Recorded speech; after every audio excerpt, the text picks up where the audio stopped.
I looked into my husband's eyes and said, "I don't love you anymore," and it was the biggest mistake of my life. I was 45 years old when those words left my mouth. I thought I was being honest. I thought I was being brave. I told myself I deserved more. Something different, something exciting. But I didn't realize I was about to destroy the one person who had loved me quietly for 20 years. 1 year later, I was sitting alone in a silent house, replaying that moment over and over, wishing I could take those words back. I have everything except the one thing that matters. I chased success and money, but lost real closeness with my family. If you've ever felt bored, confused, or tempted to walk away from someone who truly loves you, please listen to me. Because I didn't understand what I had until it was already gone. My name is Sarah. I'm 45 years old and I live in Australia. From the outside, my life looked stable and successful. I work as a senior administrator at a local college, and I've spent years building a career I was proud of. I have 2 children, both teenagers now, who are smart, independent, and growing up faster than I ever imagined. For more than 20 years, I was married to a good man. He wasn't flashy. He wasn't dramatic. He was steady.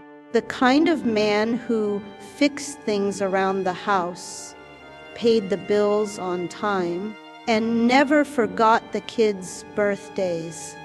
Our life wasn't exciting, but it was safe. Somewhere along the way, I started feeling restless.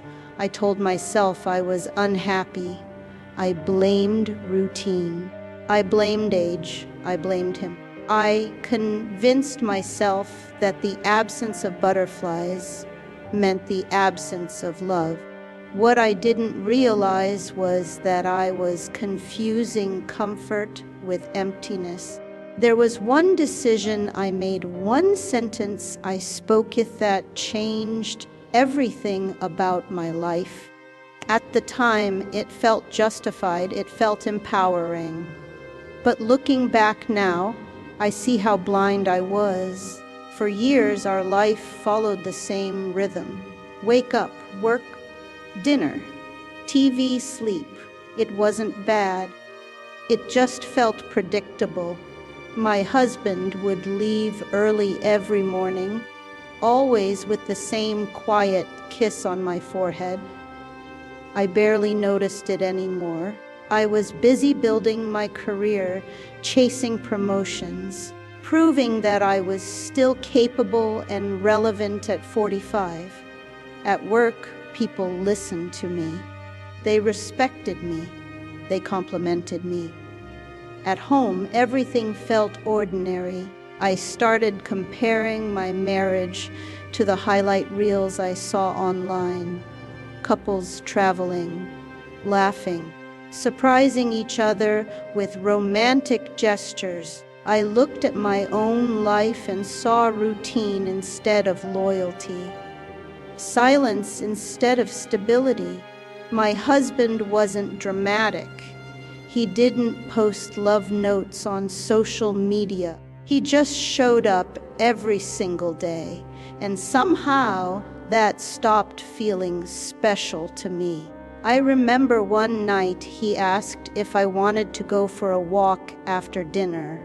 I said I was tired. I chose scrolling on my phone instead. He didn't argue. He just nodded. That was one of many small moments I ignored. He would try to start conversations. I would answer with one-word replies. He would sit beside me on the couch. I would subtly shift away. Instead of asking myself, why I felt distant. I decided the problem was him. I told myself I had grown, that I needed something more exciting. At work, a colleague started complimenting me more often. He noticed my outfits. He laughed at my jokes. He made me feel seen. It wasn't an affair, but it was attention, and I fed on it. I began going home irritated for no real reason. Every small habit of my husband started to annoy me, the way he chewed, the way he folded laundry, the way he repeated the same stories.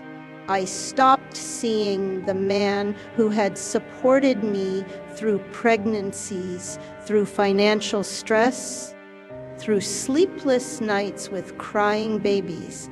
I only saw what he wasn't giving me in that moment. There were warnings, so many warnings. The quiet look in his eyes when I brushed past him. The way he lingered in the doorway when I stayed late at work. The softness in his voice when he asked, "Are we okay?" I said yes every time. But deep down, I was already building a case against him in my mind. I didn't fight for connection. I didn't ask for counseling. I didn't even truly communicate. I just let the distance grow. And one evening, after another pointless argument about something small, I felt this surge of cold certainty rise inside me. That was the night everything changed. 1 year later, I was sitting alone at my kitchen table, staring at divorce papers that were already finalized. The house was quiet in a way that didn't feel peaceful. It felt empty, the kind of silence that presses against your chest. My husband had moved on. Not in a dramatic way, just forward. I heard through mutual friends that he looked healthier, lighter. Someone told me they saw him laughing at a cafe with another woman. When I accidentally ran into him at the grocery store, he smiled politely, like I was an old colleague, not his wife of 20 years. Sarah, he said gently. That was it. Just, "Hi, Sarah." No warmth, no history in his eyes. Just distance. I walked back to my car and sat there gripping the steering wheel, shaking. That was the moment it hit me. I hadn't just lost a husband. I had lost my best friend, the man who knew my favorite tea, my fears about aging, the way I liked the blanket tucked around my feet at night.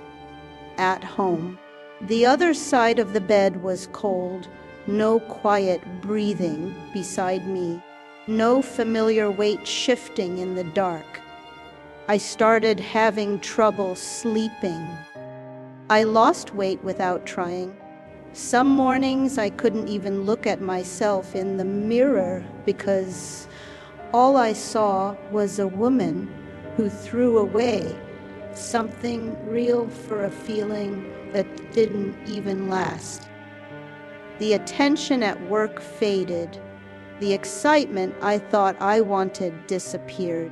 My promotions didn't hug me at night. My salary didn't ask me if I was okay. And all that was left was shame. Heavy, suffocating shame. I had chased success and money. I had built a career. I had everything I thought I wanted, except the one thing that mattered most. So please, let me tell you what I learned. Don't confuse boredom with the end. Love does not always feel like fireworks. Sometimes it feels like routine, quiet dinners, and the same goodnight kiss every day. Boredom is a season. It is not always a sign that love is gone. Don't destroy something real just because it feels ordinary for a moment. Talk before you walk away. If you feel distant, say it. If you feel unseen, explain it. Don't keep building silent anger inside your heart. Most relationships don't fail because of one big mistake. They fail because of small things never discussed. Attention is not love. Someone new noticing you can feel exciting. Compliments can feel powerful. But attention is cheap. Real love is the person who stays when you are tired, stressed, and not impressive. Think about the after, not just the now. When you feel emotional, you only see the present pain. You don't imagine the empty house, the quiet bed, the polite pillow from someone who used to hold you. Always ask yourself, how will I feel about this decision 1 year from now? Protect what is good. If you have someone kind, loyal, and willing to grow with you, protect that. Water it, fight for it, because once you break a heart deeply enough, sometimes you don't get a second chance. If you are watching this and you are under 45, please slow down before you walk away from someone who truly loves you. I thought I was choosing happiness. I thought I was being honest with my feelings. But sometimes feelings are temporary and the consequences are permanent. Don't say, I don't love you anymore, just because you feel tired, bored, or unseen for a season. Real love is not loud every day. It is quiet. It is steady. And you only understand its value when the silence replaces it. Before you make a big decision, take one small action today. Call them. Sit down and talk. Say, I've been feeling distant, but I don't want to lose us. That one sentence could save years of regret. I can't change what I did. I can only tell you what it cost me. I have everything except the one thing that matters, and I would trade every achievement, every promotion, every extra dollar just to sit across from him one more time and choose differently. Share this with someone who needs to hear it. If you want more real stories like this, you can subscribe